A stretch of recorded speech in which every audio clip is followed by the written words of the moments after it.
You're listening to the Broadway Podcast Network. This episode is sponsored by Google. It's Safer Internet Day. We sign into dozens of online accounts each day, and using strong, unique passwords is critical to keeping them safe. Luckily, Google Password Manager makes this easy by helping you create and securely save strong passwords for the sites and apps you use. So try Google Password Manager and make today safer listening, shopping, streaming day. You get the idea. Get started at passwords.google. This is a community of people who, if they're given a chance to create, even when things are hard, or actually maybe especially when things are hard, that is what they're going to prioritize because it gives hope. Art gives us hope to be able to create in that way.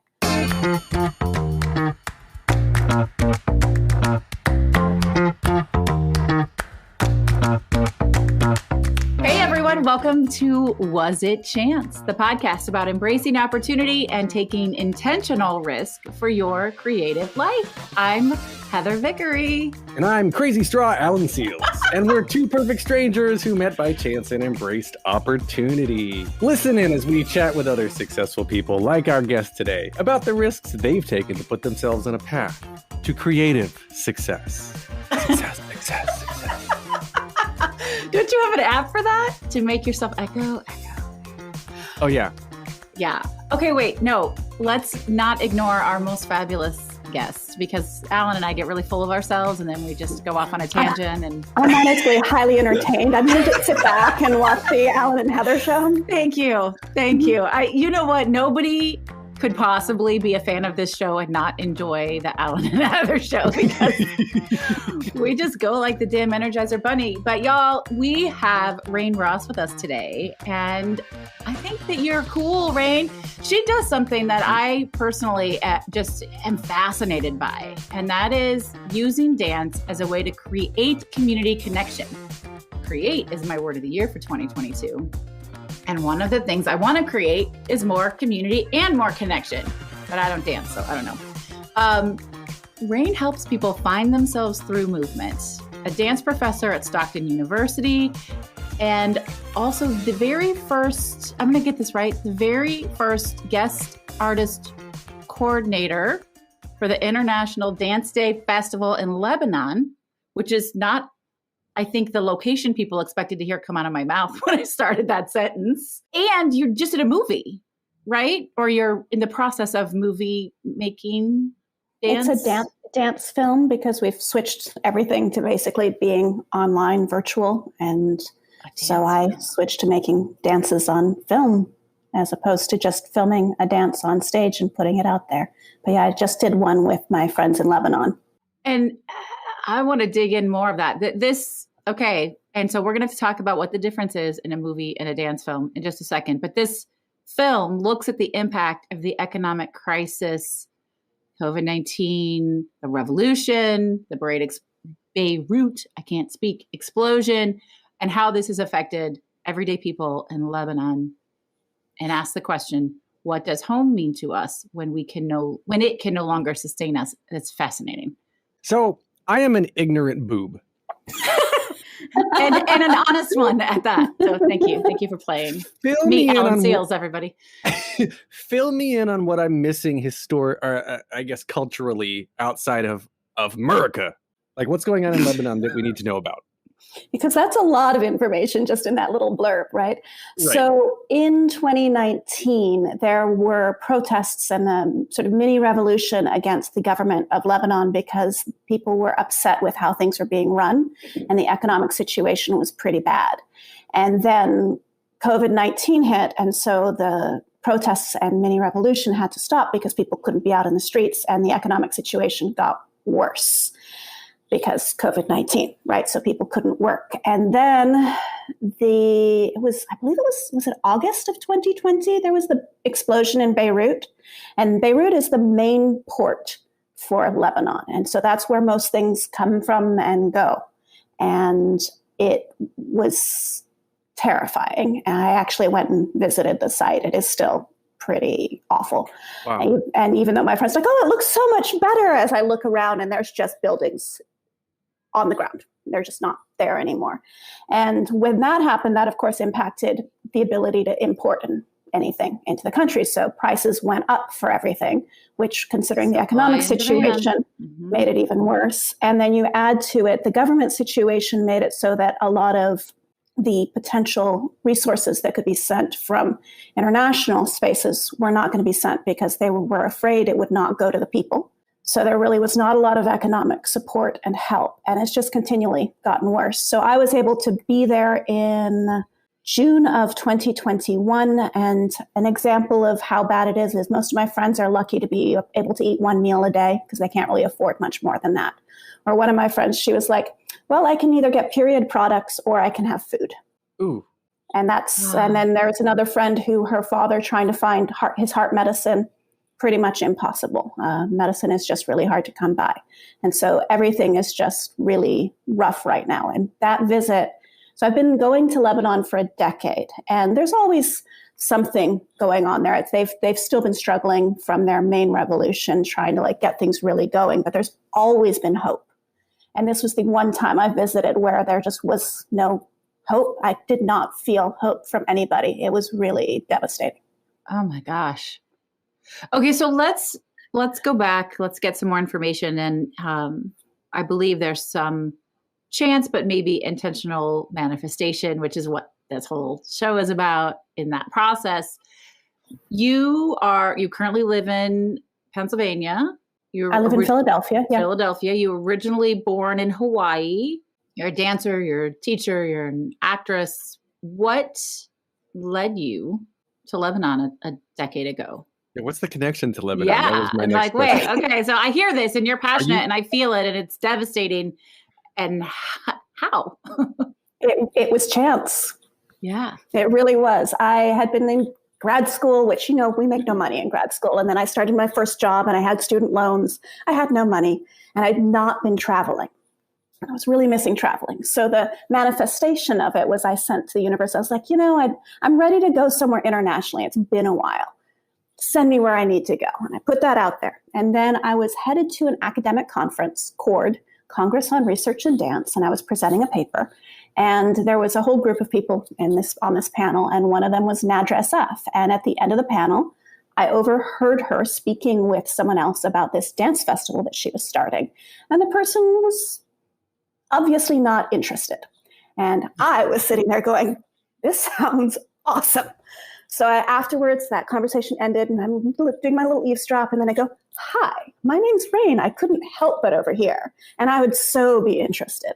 And of course, exchanged contact information, all of that. Nadra's side of the story is she went upstairs to her friend and said, I've met this crazy American who says she wants to go to Lebanon. I bet she doesn't even know where it is. I do and did know where Lebanon is, but she figured that I had no idea what I was getting in for and didn't really think that I was going to follow up. And of course I did. I sent her an email shortly after saying it was lovely to meet you. And I am very interested. Sent her an email a few weeks later saying, hey, just so you know, I'm interested. And from there, my constant being like, I am interested is what made it so she decided to invite me. She needed an American choreographer for the funding for it to actually happen that first year. And I was told that nobody would come because of the political situation in the Middle East. And I, of course, was like, of course, I'm going to go to Lebanon. I've never been. And I went. It was amazing. And then I ended up going for 10 years. Wow. Wait, you lived there for 10 years? No, I just go every year to help run the festival. Oh, wow. Anywhere from a week to 2 weeks. So this was total chance that you embraced that just shaped, well, the tagline of this podcast, shape your creative success. Yeah, but really, it is. It was totally chance, but it was also me saying, wow, this could be something. I don't know what it is. I don't know who this person is. So I'm going to take a risk and see what happens. And I mean, I think that's where, and that's really why we started this show, is to dig in on that. It's one thing to be presented with a chance opportunity. It's another thing to be aware of it. It's yet another thing to then take action on it, to embrace it and to create and manifest what you want from it. I don't like to assume because, that's a mistake, but would it be fair to say that this maybe wasn't the first time you had embraced chance. It sounds like maybe you're built that way. I'm built that way. Yeah. I mean, traveling, going places, being like, oh, I have a friend there. Let me go there and see what happens tends to kind of be my method of living my life. Although I say take risks, but they should always be measured risks in my mind with some knowledge of what's going on and some awareness of how to get out of a situation if one needs to. I mean, especially if you're headed off to a war zone. Yeah. I feels. What's the first time you can remember embracing a chance opportunity and having it really mean something? That's a really hard question. Hard hitters. Alan brings the fart jokes. I bring the hard questions. Did you say I bring the fart jokes? It is what I said. Oh, okay. I'd say probably one of the first ones that I really made the choice myself was I dropped out of college to go join a ballet company in South Africa. Oh, wow. And my chance was that I sent them a letter and a video and said, can I join you? And they offered me an apprenticeship. And I do have a connection to South Africa. It wasn't like absolutely out of nowhere that I chose that country. My father is from there. And I thought this might be a way for me to go and meet my family. That was part of my intention behind it. But I didn't know it would work. And so that was how I went and joined a ballet company in Durban. And then I decided I didn't like it. You decided you didn't like it. Okay. Well, I was stuck in a one-room rehearsal space with the ballet mistress and artistic director chain smoking. Ew. With no windows. And there was a whole continent to explore. I was like, so I stayed with the company for 2 months and then I traveled through Zimbabwe, Botswana, and South Africa. Okay. So you're obviously an avid traveler and you love to experience all these other cultures. How does dance play into all of this? Where's the creative merging of the travel and the creativity and the dancing? You mean besides that it helps me to get to those places? I mean, sure. That's a pretty badass jumping off point, and then you do whatever the fuck you want. Hence South Africa, right? It gave me a whole new life experience, and in terms of the ways that it integrates within the creative side, I think that interacting with any other cultures helps to shape the work that we make and makes it more accessible to a broader range of people. And I just hope that I also find ways to connect with more people that way. And I think going back to some of my concepts on community, it's like, how do we utilize our art to actually not just be sort of this ideal kind of thing of, oh, only the elite get to do this, but how do we create a space where it becomes something that all people get to experience? Because art to me is very much like water, like food. It is part of our lived life. Yeah. Going back to Lebanon, my first year there, I met this woman who she's a dancer and actor, and she performed in the US and in Europe before returning to Lebanon to start her school. And she was there during the major Lebanese civil war. And she tells these stories of going across the borders within Lebanon to create dance and to perform, basically risking her life in order to bring art. And her whole concept was, if we don't create art, why are we even fighting? What is the point of doing any of this? And just really trying to make sure that we don't lose our humanity in those experiences. The actual act of dance, of movement, of vibration, feeling the vibration of music and whatnot. How have you ever thought specifically about how that integrates into the emotional state of people, or how that helps people connect? Because art in any form heals. It's creativity, it's expression. But dance specifically, combined with the chemical release of movement and the emotional connection to music, takes everything to a whole new level. So have you ever thought, I guess, my original question, have you ever thought about what that means to you to be able to dance and bring people together in dance? Or is it, like you said, is it more of just a vessel that takes you to places that help you find like-minded people? I would say that dance definitely has that space to create healing and connection just by moving. I mean, think about when we used to be able to go to clubs, going to a club and dancing around with everybody, and just that space of euphoria that one feels just by moving in a room full of other people moving. And it's a really exciting moment. And it's hard to get that if you're just sitting. So the movement is part of it. And you look at movement therapy, dance therapy, you look at Laban movement analysis, all of those sorts of movement therapy forms. It's very integral to things. And I also think about as an academic, because I am a professor, I think so many people in academia think of their bodies as a way to just like transport their little brains around everywhere, and they forget about everything below. And I can see it in how people walk, right? They're not fully embodied. And I just think you just need a dance class. It doesn't mean a concert dance class. It's just like get in and move and be in your body a little bit. Do you know what's fascinating? As you were describing that, I was picturing like, debutantes or girls who were taught to walk with their books on their head so that they didn't move their bodies at all in any way except for to walk, quote unquote, perfectly so that the book didn't fall.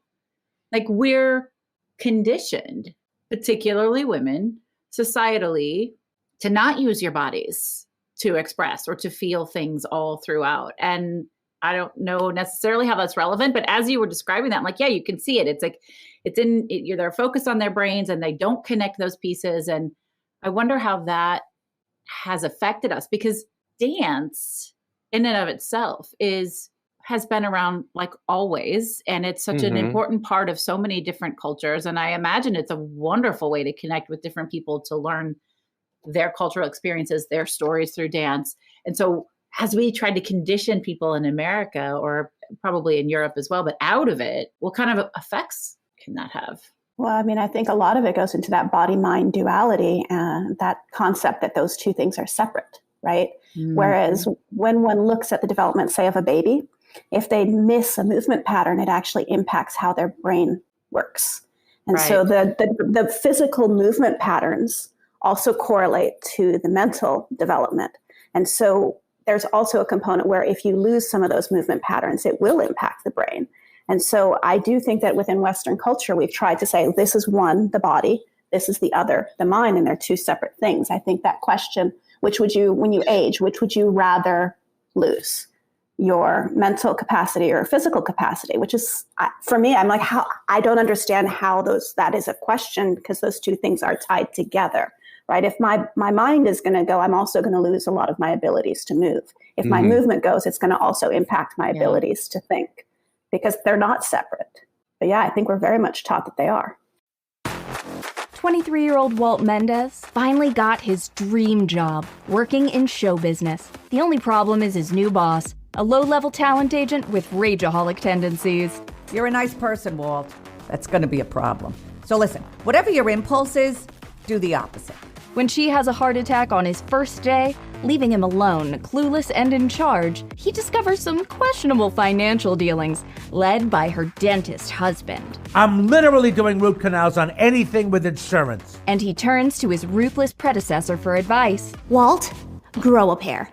You're in the Hunger Games. Soon, his shady ex-boyfriend resurfaces, coming on strong and making the job suddenly more attractive. Am I making you nervous? A little. And it's turning you on, isn't it? All heard through his headset at the office, Rolling Calls is a hilarious dark comedy starring Julie Halston, Richard Kind, Dan Rosales, Matt Doyle, Wesley Taylor, Luis Miranda, Aaron Davey, Brittany Mack, Andrea Mackasset, and more. Get ready for Rolling Calls at bpn.fm/Rolling Calls or everywhere you listen to podcasts. Hello, attractive and discerning podcast listener. Have you lost weight? I'm Tom Allen Robbins, creator and writer of Twits in Love, a steampunk distraction.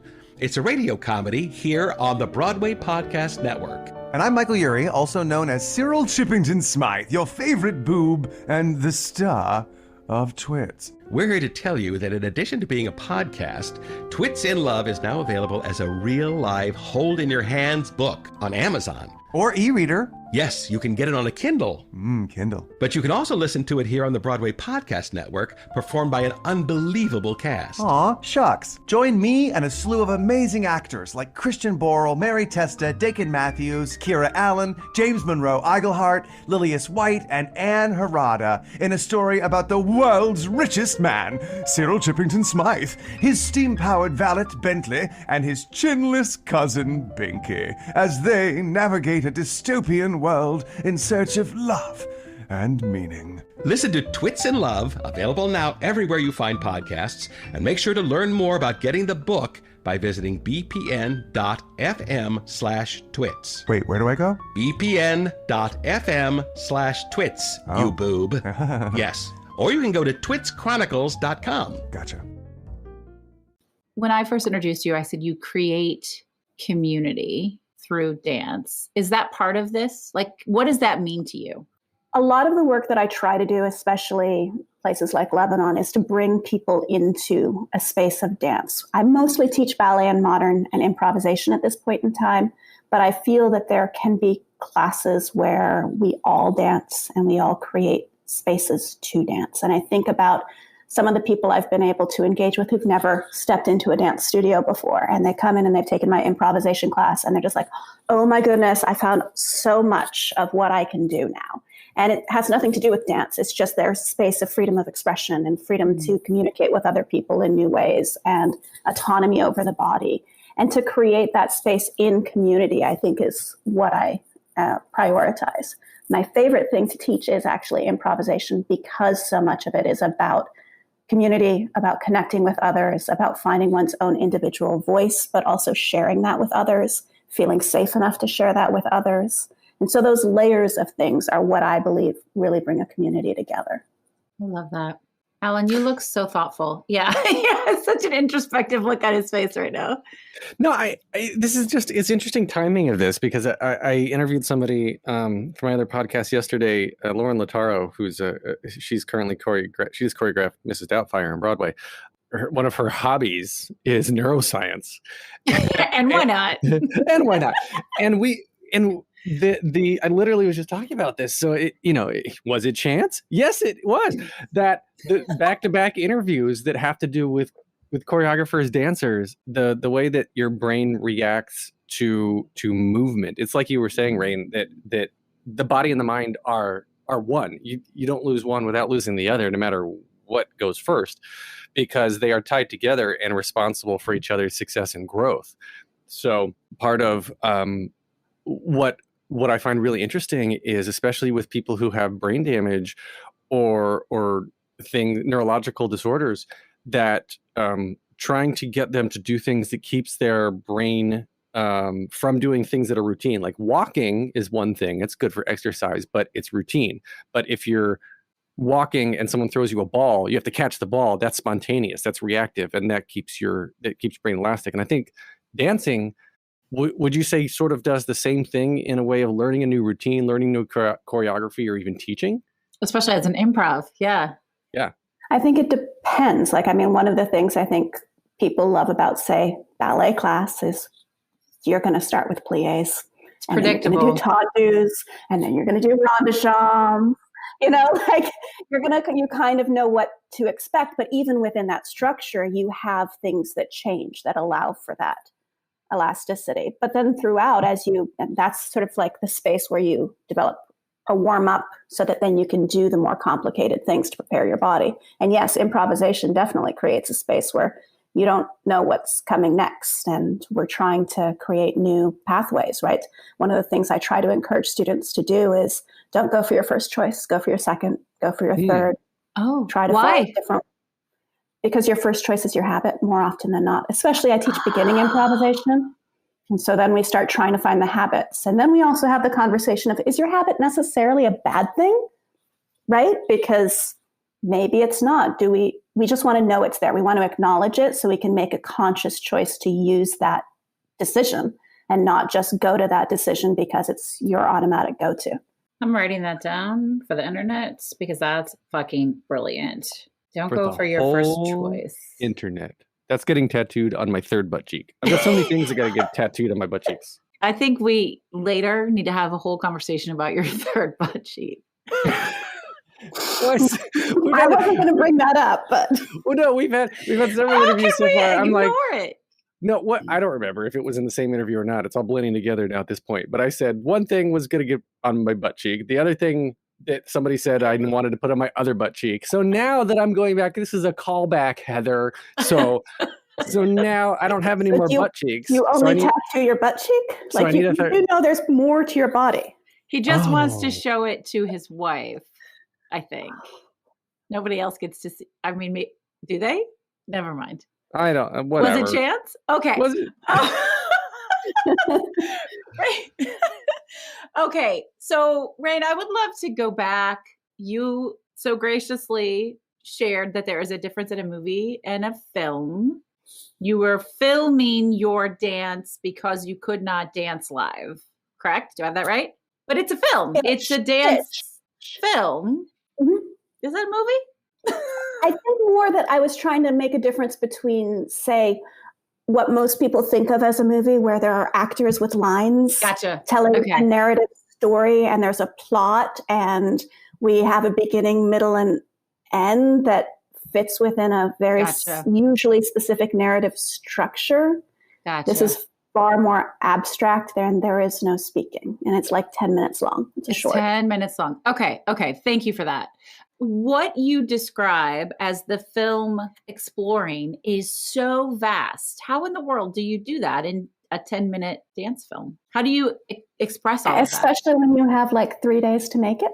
Yeah. What? Okay, sure. And maybe a language barrier. Well, there's no, it's the international language. I mean, one of the dancers speaks English, French, and Arabic. The other dancers only speak English and Arabic. I mean, slackers. No, it's not usually a language barrier. Most people there speak 3 languages. Okay. And I'm the slacker and I'm still trying to learn Arabic, and I've got a few phrases, but I feel really bad about that. So I structure, for this one, most of these dancers are highly, highly trained in improvisation. And I structured various scores to build the movement material, and we built it together. So instead of specifically choreographing it, I would say that I was directing and constructing the material because they were creating the movement themselves. And it also helped to bring out more of their own experiences and feelings of what was going on within Lebanon. Because, of course, while I am witnessing and can create space for their voice, the actual experience of what it's been like to grow up in Lebanon and what it's like now is not a lived experience that I have. So if I were to create the movement, I feel it would be very inauthentic. So instead, I did little interviews with them, and I created structures based upon things that they were telling me.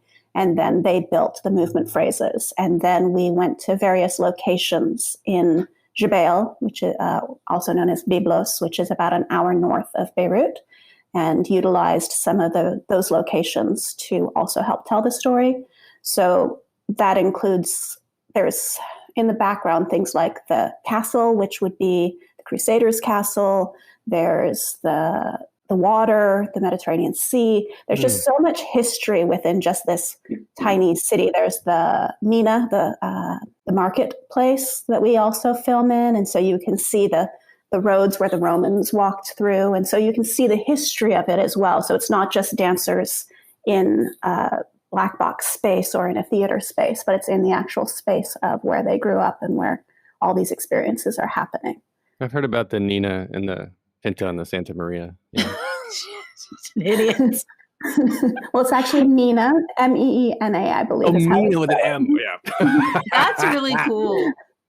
And who is this for? Well, when I was creating it, it was really for them to feel like they had a voice. That space of arriving and seeing my friends without hope. I wanted to give them something to hold on to, and I wanted them to feel that they had something in their life where their voice mattered. So developing it was really about creating that space for them. And now that I've just finished having someone edit it for me, because I do not do the video editing myself. That is not in my skill set. So I had someone else do that for me, and it's now finished. I'm hoping to send it out to various festivals and hopefully get it screened and shared that way as well. Amazing. We'll see what happens with that. But the biggest thing for me was the space for people to have their own voice. Where do you think people in general are most creative? And I want to relate that to Beirut specifically, because when you said that you went over there and you see friends that basically are like, I have to choose between basic fundamental supplies. And when you're starting to lose hope, where does the creativity, do you see creativity start to diminish a bit? Where do you think people are the most creative? And I'm relating that to this time of complete despair and hopelessness in this region, right? Because if you're going out to explore creativity, are you having to try harder? What are you trying things differently to get them to express themselves in a way that where people who want for very little or don't want for basic supplies have an easier time? How are you translating your I guess giving them the room to express themselves and encouraging them when there's so much, as you were saying earlier, sort of like challenge to exist? Honestly, as soon as we walked into the space where we were creating, it was like a sigh of relief, because everyone didn't have to think about all the other stuff. They could just create. And after I left, there were a bunch of things that they were able to start doing. I had Sarah and Nadra, and I think Jimmy as well, went to Baalbek and created some work there. And they my friends tend to create a lot. And I do I hope that maybe me being there helped to generate it. I wasn't the only one who went then either. There were 4 of us. We all had plane tickets still, because 2020, the festival got shifted to online. Mm-hmm. So all of our plane tickets got canceled, but we still had them. And so we all went. And so there were a bunch of different creative opportunities that happened over the course of 3 months that otherwise wouldn't have. The hardest part was for people to get gas to get to where things were happening. But honestly, this is a community of people who, if they're given a chance to create, even when things are hard, or actually maybe especially when things are hard, that is what they're going to prioritize, because it gives hope. Art gives us hope to be able to create in that way. And I'm not talking like, big, outlandish kinds of shows, which I also love, but just being able to express oneself and having that opportunity. Absolutely. I mean, I believe that goes back to the mind-body connection piece, right? I know people who jump up and down as they chant their affirmations, or, whatever it is. It's the same. It takes you out of the spiral of one thing and back into the vastness of the universe and of possibility. I mean, I even think about starting of COVID in March 2020, I was living in New York. I was in Hell's Kitchen, and I actually had stepped away from dance for a little bit because I had suffered a very severe injury. I do not have an ACL anymore, and surgery did not work. So I'm not allowed. I can't jump. I can't run. I can't do a number of things. And so I was like, well, who am I if I'm not a dancer?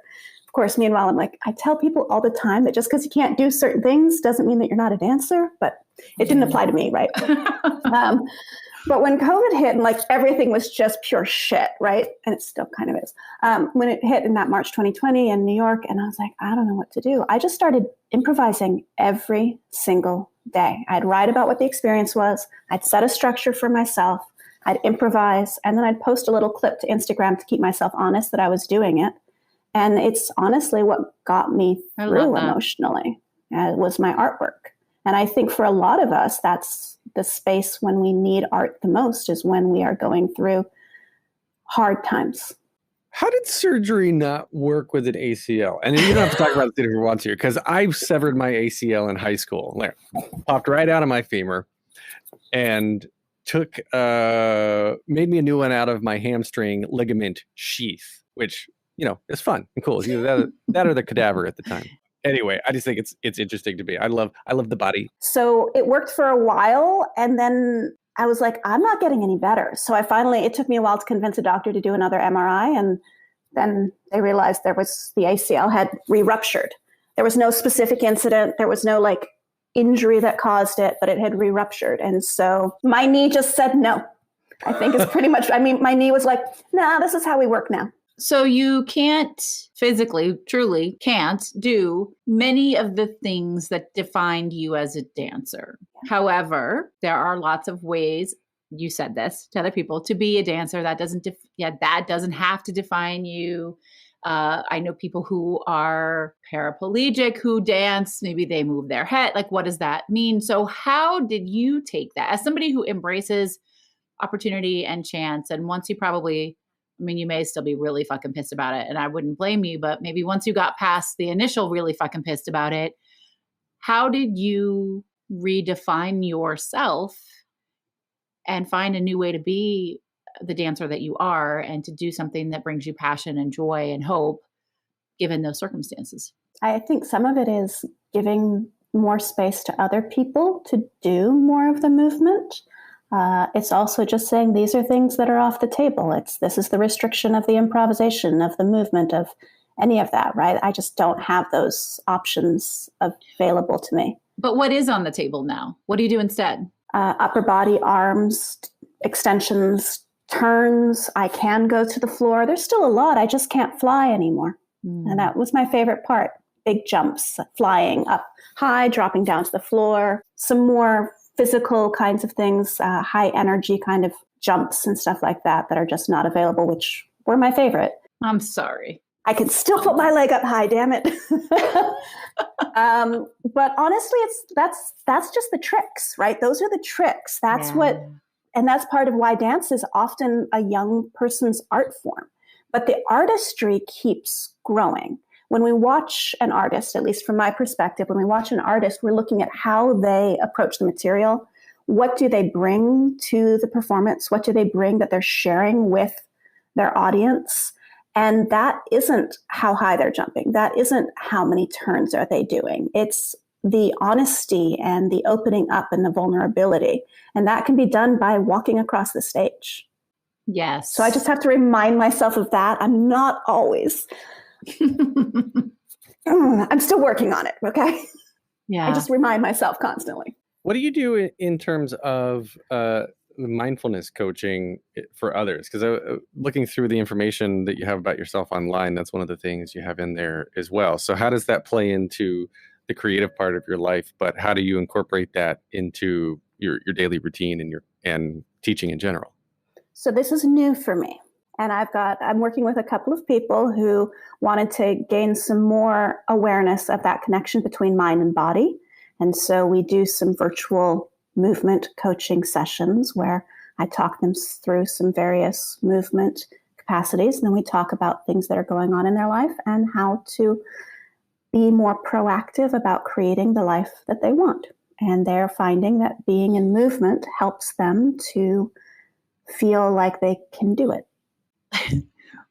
I totally agree with you. And I'm laughing, not at what you were saying, but at myself. I don't exercise.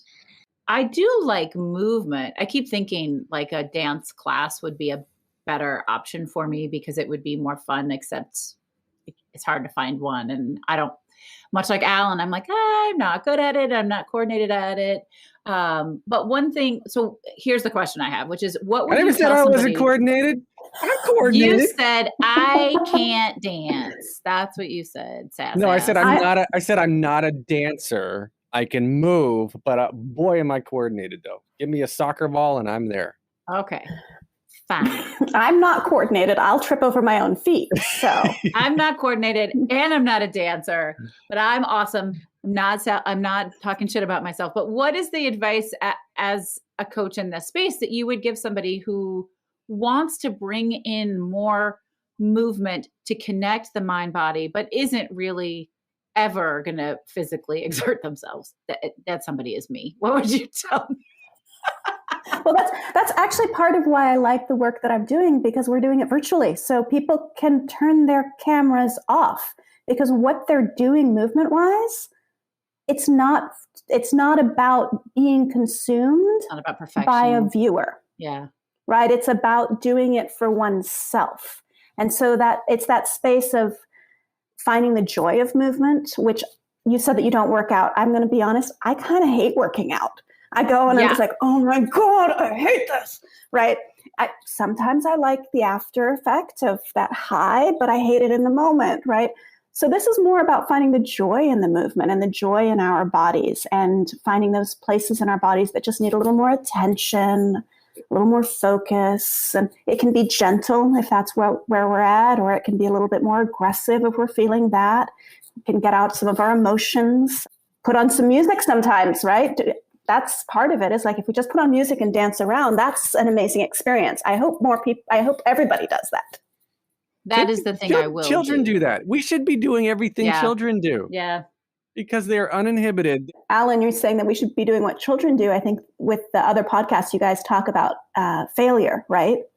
And I think with kids, when they're learning, the biggest thing when they're learning is actually when they make a mistake, right?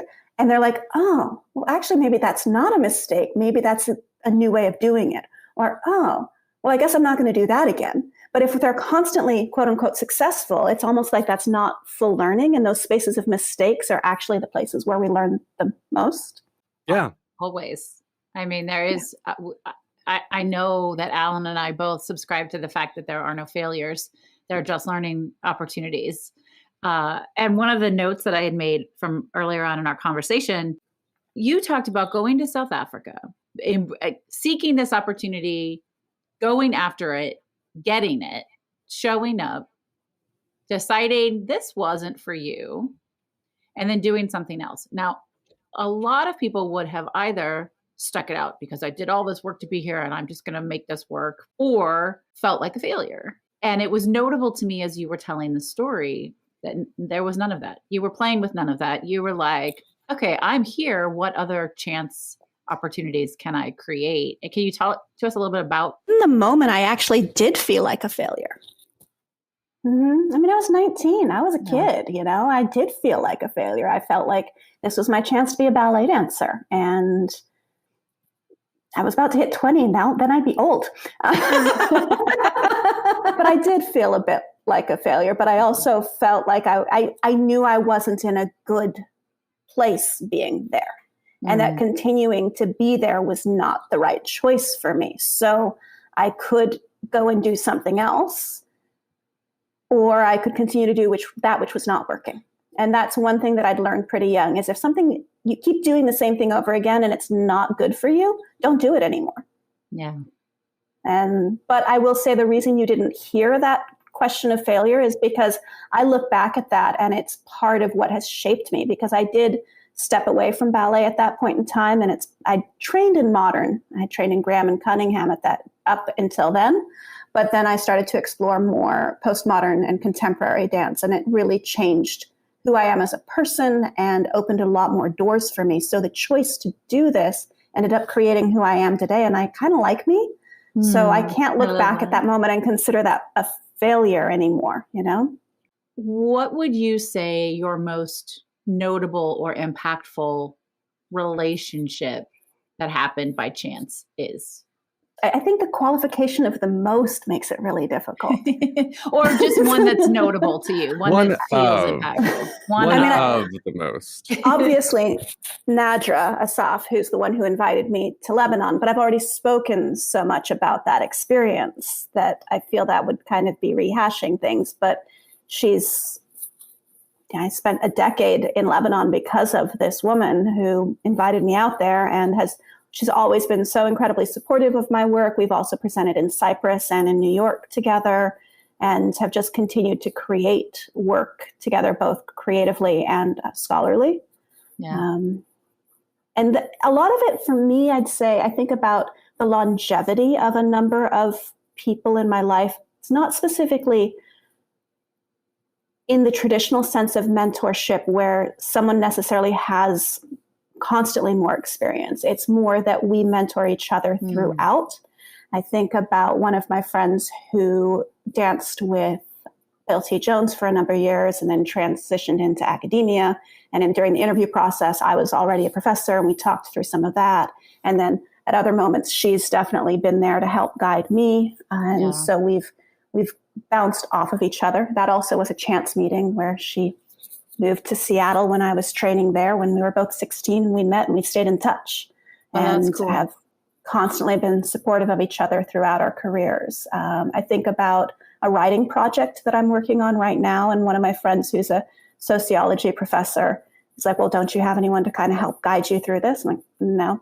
Well, then I'm going to be doing this for you. Yes. And so it's just these maintaining of these relationships where that's purely a friendship that we've supported each other in a number of ways. And I need mentorship right now. And they said, I'm going to do this for you. So I'd say the most significant thing is just for me, maintaining these really smart, talented, important people in my life and checking in with them and maintaining those friendships. That's fantastic. And peer-to-peer mentorship is really underrated. Yeah. It's so important and so impactful. And it's easy to overlook that you know somebody who can support you. You know, when we find my key mentor in my adult life used to say, there's no such thing as I don't know how to. If you want to enough, you figure out how. And one of the first ways that I have found to do that successfully is to go, who do I know that knows this?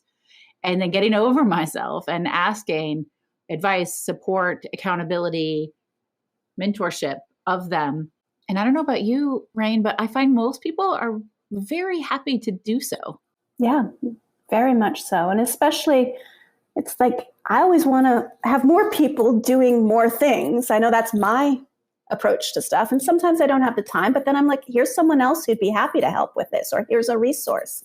But most people are really excited when more projects are happening and people are being creative and you're doing your thing. Rain, can you share with everybody two things, two-part question. One, as far as you know, what is the next chance opportunity you're looking to embrace? And then B, how people can connect with you and follow along on your journey? I think the first question might how does one know what's going to be a chance opportunity if it's going to be a chance opportunity? I don't know. It could have already shown up and you're deciding that you're going to lean into it. It perhaps could have. It hasn't yet. I think chance opportunities are a little harder when we're a little bit more isolated. I do think that has created some of those things. It is harder to do when we're isolated. You just have to put more intention behind it. Again, intentional creation. I'm so impressed with people who continue to do what you're doing and adapting, changing, moving forward regardless of failure, because I don't want to, again, as Heather said, that I love talking about failure because it's not a bad thing. I love to learn from it, to grow from it, and to use it as a positive experience to step forward. And literally in dance, you are stepping forward, backwards, sideways, all over the place, but you're moving you're moving even if you're not flying. Even if you're not flying. And I'm always impressed with people like you, and especially those who have the time and the patience to teach. Oh my God. All right. How can folks find you, follow along on your journey, hire you, watch your short film, all of the things? On Instagram, I'm Rain Ross Dance. My personal account is RainR9. You can also find me on my website, www.rainross.com. Or if you'd prefer to come and be one of my students at Stockton University, it is stockton.edu/dance, or you can just email me at rain.ross@stockton.edu. And by the way, that is Stockton University in New Jersey, not in California. It's been a pleasure talking to you. I've really enjoyed it. Thank you. It's been lovely to be here. Thank you guys for inviting me on. All right. Well, we can't wait to see your short film. We wish you so much success in that. And you'll have to keep us posted on what chance presents itself. I'll tell you what I really liked was that I would love to be able to just pick up and travel anywhere in the world. Oh, God, me too. Whenever the thought. I mean, I didn't do that before I had kids. So this idea that she can just go, I think South Africa would be cool. Or sure, let me go to Lebanon. Like, that's amazing. Youth is wasted on the young. That is, I don't know who said that, but I don't take credit for that quote, but I wish I had the knowledge and the gumption and the, I guess, life experience now that I did when I was 20, right? Or at 20 that I do now, so that I could just say like, you know what? I understand that just picking up and leaving now is the time to do it. And this goes back, I think, to example and what you're fortunate enough to inherit and experience with your family life and all that as well. Like, I hope my kids are able to appreciate traveling because I like to travel with them, but my parents never traveled. Anyway, that's true. Yeah, my parents didn't travel until I was older, until I was in late high school and college. So not with me, but I do travel with my kids as well. Yeah. So like my wife got me into traveling, and she travels because her parents travel. And like, it's one of those things, and oh God, anyway, back to Rain. What a very cool lady. And I love the, we got into a little bit of the neuroscience of dancing and creativity. And I try to nerd out as much as I can because. Oh, it's so easy for you, honey. Oh, thank you. Yeah, she is very cool. Yes, you hit on the neuroscience of it a little bit. What I loved is that Rain is the kind of person, I want more people to be like this, who chase chance. Like they create it. So yes, it was chance, but also that intentional creation element that we talk about. Like she's like, I want this thing. How shall I find it? Yes, let's go. Yeah, I loved it that she's like, I want to go to South Africa so I can meet my family. How am I going to get there?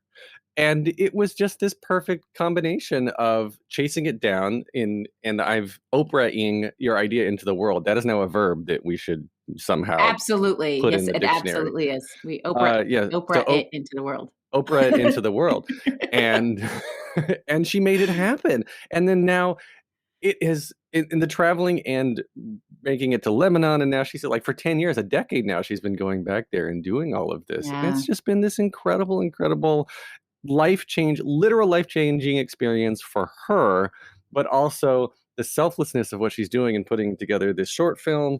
And the climate, the political climate in Lebanon right now is it's full of despair and hopelessness, as she was saying. Yeah. And as soon as these people start dancing, as soon as she's enabling them to express themselves and bring out their creativity, all of that temporarily goes away. It's this respite. Such a gift. Yeah, it's such a gift. And I love what she's doing. I can't wait to see this film. I know, me either. I think it's amazing. There was a lot. It really did give me sort of like this little seed in my solar plexus, right? In my belly, to want to find intentional movement, to build it in my life, not necessarily to be a dancer, but how can I just move my body more and connect my body and my mind? And what kind of opportunities will just choosing to do that present for me? Something she said that is still sticking with me is that,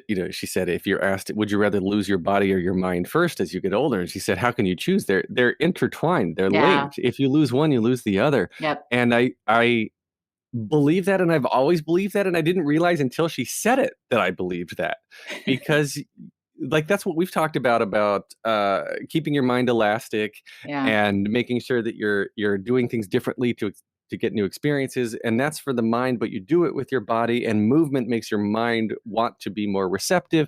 And it's this circular thing of that whole like dragon chasing its own tail picture, right? Absolutely. Or the yin and the yang and all of this. Mm-hmm. And I'm just fascinated by this as I'm getting older and my family's getting older, and to watch that they go hand in hand. And if you lose one, you lose the other very quickly. Absolutely. Well, I loved it. I can't wait to see the dance film and follow what Rain is up to. If you all have some amazing story to tell us how chance changed your life, how can they find us, Alan? On the Instagrams at Was It Chance. Shoot us a DM. Tag us. Give us a screenshot of listening. We'll share it. We'll give you some props. We will. We're going to share it. We're going to talk about it. It's going to be good stuff. Or email us at wasitchancepodcast@gmail.com. We're so easy to find. It's fun. We have a fun show, Alan. Do we? What? Really? No, you were supposed to say, hell yeah, you're dummy. No, dummy. Of course we do. Of course we do. We have a fun show. Thanks so much for tuning into Was It Chance, the podcast about embracing opportunity and taking intentional risk for your creative life. I'm Heather Vickery. I'm Alan Seals. You see that so much better than me. We'll talk to you next time. Bye.